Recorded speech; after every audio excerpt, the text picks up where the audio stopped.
Halo, Assalamualaikum warahmatullahi wabarakatuh. Ketemu dengan saya Hendras Budi Paningkat dalam catatan harian pegawai ATR BPN.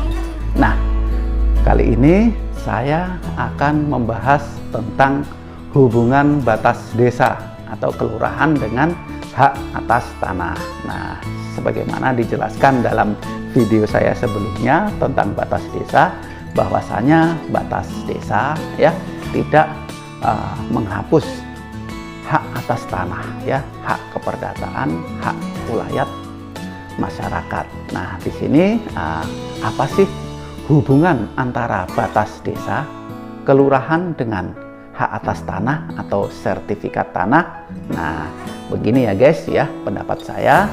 Nah, batas desa atau kelurahan ya merupakan satuan wilayah pendaftaran tanah. Nah, kalau kita lihat dalam PP 24 tahun 97 ya tentang pendaftaran tanah, ya satuan wilayahnya adalah desa ataupun kelurahan. Nah, satuan wilayah pendaftaran tanah ini oleh Kementerian ATR BPN diimplementasikan dengan penerbitan sertifikat tanah ya, sertifikat hak atas tanah tertentu yang dilaksanakan berdasarkan satuan wilayah desa atau kelurahan. Nah, kenapa kok tertentu? Nah, ini ada beberapa sertifikat tanah yang satuan wilayahnya adalah desa atau kelurahan. Contohnya hak milik HM ya. Nah, yang kedua hak guna bangunan atau HGB. Nah, yang ketiga hak pakai ya, HP. Lalu yang keempat hak milik wakaf ya. Dan yang kelima ada hak milik satuan rumah susun HMSRS, di mana hak-hak ini satuan wilayahnya adalah desa ataupun kelurahan. Nah, lalu untuk hak tertentu yang lainnya yaitu hak guna usaha dan hak pengelolaan HPL ya, satuan wilayahnya adalah kabupaten atau kota ya.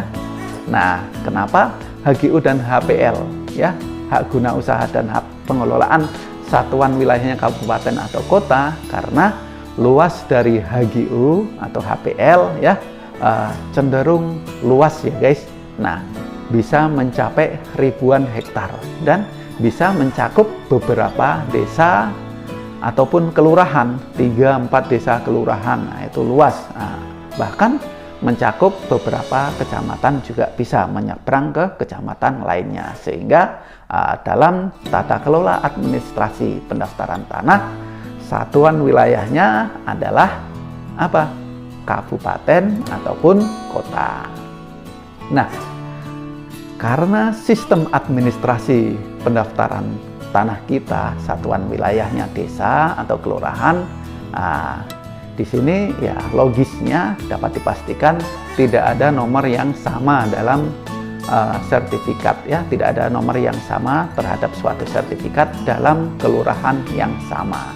Nah, misalnya tanah saya ini ya, nomor sertifikatnya 738 Kelurahan Watulondo, Kecamatan Puwatu, Kota Kendari. Nah, itu adalah nomor yang unik ya, hanya ada satu di Kelurahan Watulondo, Kecamatan Puwatu. Tetapi ketika berbeda kelurahan dengan nomor yang sama dapat dipastikan ada. Karena apa? Karena satuan wilayahnya untuk hak milik adalah desa atau kelurahan. Nah, teman-teman semuanya ada pertanyaan nih. Lalu bagaimana jika terjadi pemekaran wilayah? Pemekaran desa atau kelurahan ya, dimekarkan atau dilahirkan menjadi desa baru.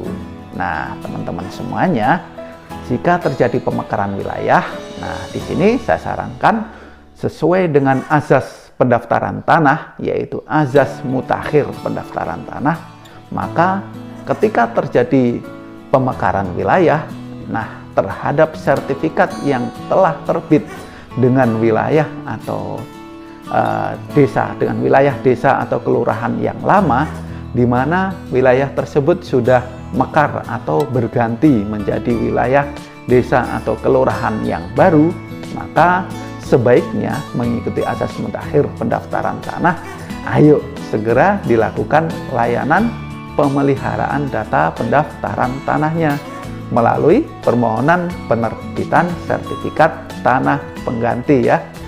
Melalui penerbitan sertifikat pengganti karena belangko lama ya, karena terjadi perubahan wilayah dari desa A, misalnya desa Puatu menjadi desa Watulondo. Nah, itu segera dilakukan pemutakhiran data ya, pemeliharaan data pendaftaran tanah, sehingga data yang ada dalam sertifikat tanah kita adalah data yang sudah mutakhir dan terkini. Dan pastikan ya, tanah Anda yang sudah bersertifikat wajib hukumnya Anda pasang tanda batasnya, dikuasai secara aktif ya, diketahui, syukur-syukur diketahui dengan tetangga yang berbatasan ya, karena pada prinsipnya nilai religius bidang tanah adalah nilai-nilai silaturahim ya, kenal dengan tetangga yang berbatasan. Batasnya di sini divalidkan sehingga tidak akan terjadi penyerobotan tanah. Dan pastikan ketika sudah diupdate bidang tanah Anda yang telah bersertifikat yang mengalami perubahan desa dapat terpetakan dengan valid dan benar ya. Nah, dapat diakses melalui aplikasi Sentuh Tanahku. Jadi ayo wujudkan gerakan pemasangan tanda batas bidang tanah, wujudkan gerakan sadar tertib pertanahan, tunaikan kewajiban kita terhadap bidang tanah kita dengan memanfaatkan tanah kita secara aktif dan dilarang menelantarkan tanah kita ya. Terima kasih, itu saja yang dapat saya sampaikan. Jangan lupa like, comment, share, and subscribe ya, biar channel ini dapat bermanfaat dan berkembang. Saya Hendras Budi Paningkat.